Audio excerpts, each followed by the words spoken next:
You've said it yourself. Go away and walk by yourself in all places alike."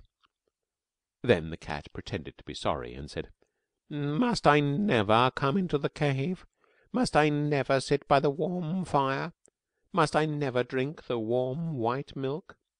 You are very wise and very beautiful. You should not be cruel even to a cat." Woman said, "I knew I was wise, but I did not know I was beautiful. So I'll make a bargain with you. If I ever say one word in your praise, you may come into the cave." "And if you say 2 words in my praise?" said the cat. "I never shall," said the woman. "But if I say 2 words in your praise, you may sit by the fire in the cave."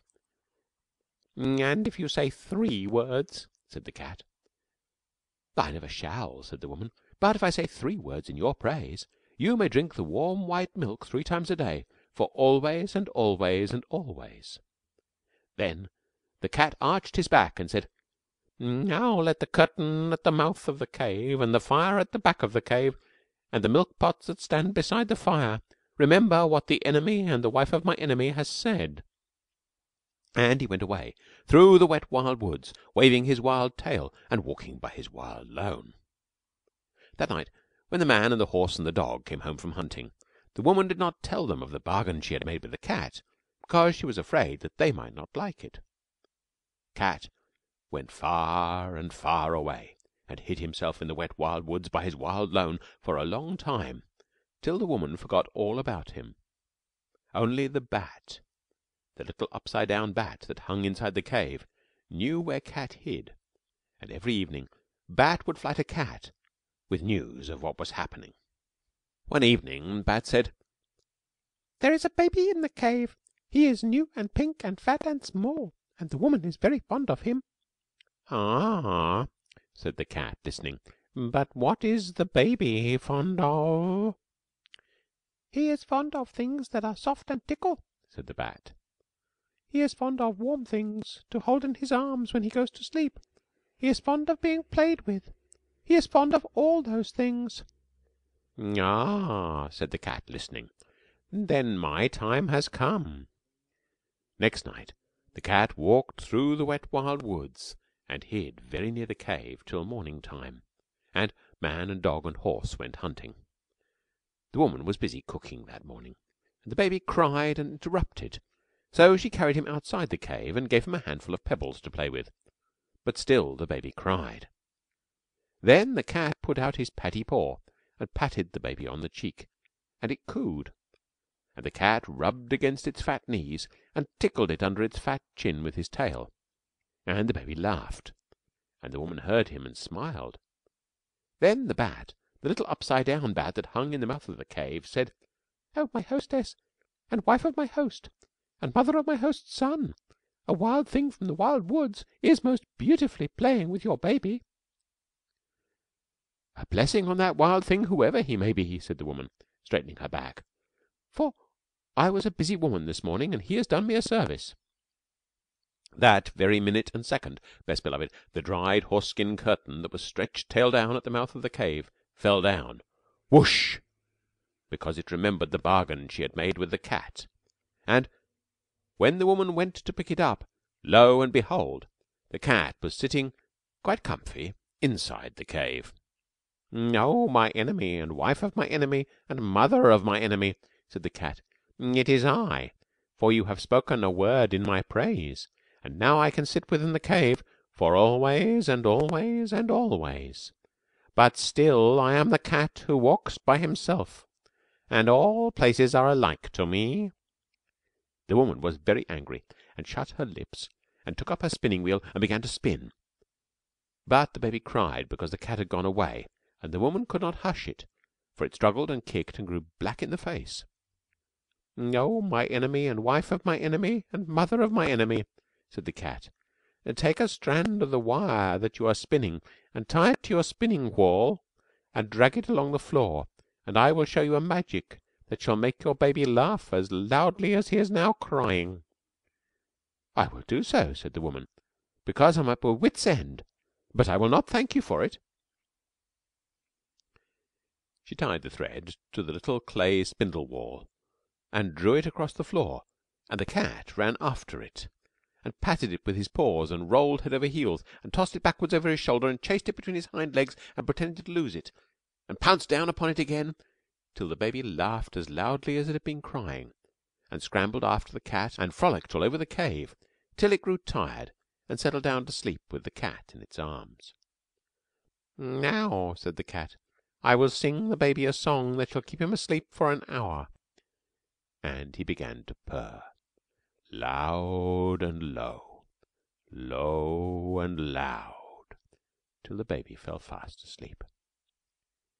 The woman smiled as she looked down upon the two of them, and said, "That was wonderfully done. No question but you are very clever, O cat." That very minute and second, O best beloved, the smoke of the fire at the back of the cave came down in clouds from the roof, puff, because it remembered the bargain she had made with the cat. And when it had cleared away, lo and behold, the cat was sitting quite comfy close to the fire. "Oh, my enemy, and wife of my enemy, and mother of my enemy," said the cat, "it is I, for you have spoken a second word in my praise, and now I can sit by the warm fire at the back of the cave for always and always and always. But still I am the cat who walks by himself, and all places are alike to me." Then the woman was very, very angry, and let down her hair, and put more wood on the fire, and brought out the blade bone of the shoulder of mutton, and began to make a magic that should prevent her from saying a third word in praise of the cat. It was not a singing magic, best beloved, it was a still magic. And by and by the cave grew so still that a little wee mouse crept out of a corner and ran across the floor. "Oh, my enemy, and wife of my enemy, and mother of my enemy," said the cat, "is that little mouse part of your magic?" "Oh, gee, no, indeed," said the woman, and she dropped the blade bone, and jumped up upon the footstool in front of the fire, and braided up her hair very quick, for fear that the mouse should run up it. "Ah," said the cat, watching, "then the mouse will do me no harm if I eat it?" "No," said the woman, braiding up her hair. "Eat it quickly, and I will ever be grateful to you." Cat made one jump and caught the little mouse, and the woman said, "100 thanks, for the first friend is not quick enough to catch little mice as you have done. You must be very wise." That very moment and second, O best beloved, the milk pot that stood by the fire cracked in two pieces, pht, because it remembered the bargain she had made with the cat. And when the woman jumped down from the footstool, lo and behold, the cat was lapping up the warm white milk that lay in one of the broken pieces. "Oh, my enemy, and wife of my enemy, and mother of my enemy," said the cat, "it is I, for you have spoken 3 words in my praise, and now I can drink the warm white milk 3 times a day, for always and always and always.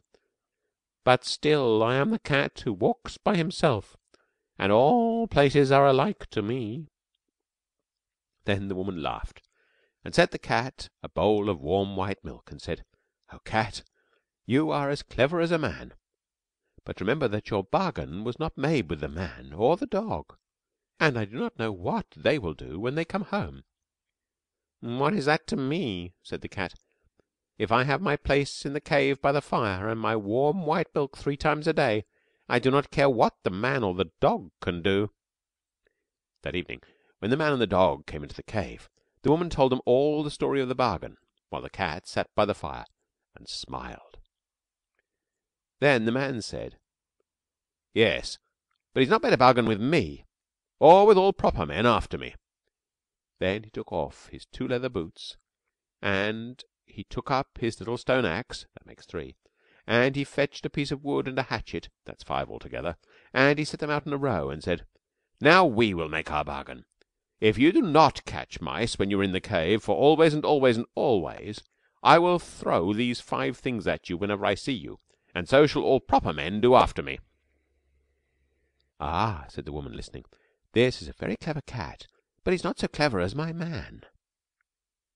The cat counted the 5 things, and they looked very nobly, and he said, "I will catch mice when I am in the cave for always and always and always, but still I am the cat who walks by himself, and all places